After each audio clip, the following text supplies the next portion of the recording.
তোমরা কি জানো গাছেরাও একে অপরকে বার্তা পাঠায়? হ্যাঁ, এই কথা শুনতে আজব লাগলো, এ কথাটা একদম ঠিক। যখন কোনো গাছের পাতা পোকামাকড়ে খাওয়া শুরু করে, তখন সেই গাছটি বাতাসে এক ধরনের গ্যাস ছাড়ে, এবং এই গ্যাস যখন তার আশেপাশের গাছগুলো শুকে ফেলে, তখন তারা নিজেদের পাতায় এক ধরনের প্রতিরক্ষামূলক রাসায়নিক পদার্থ তৈরি করতে শুরু করে, যা তাদেরকে পোকামাকড়ের হাত থেকে রক্ষা করে।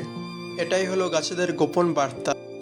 এছাড়া আপনারা জানলে অবাক হবেন যে পৃথিবীর সবচেয়ে বড় গাছ, তার আয়তন প্রায় 1487 ঘনমিটার এবং ওজন প্রায় 1900 টন, যা প্রায় 400টি হাতির ওজনের সমান। এই গাছটির নাম হলো জেনারেল শারমান গাছ। এই গাছটি পৃথিবীর সবথেকে বড় গাছ আয়তন ও ওজনের দিক থেকে। আর এই গাছটি প্রায় 2200 বছর ধরে দাঁড়িয়ে আছে আমেরিকার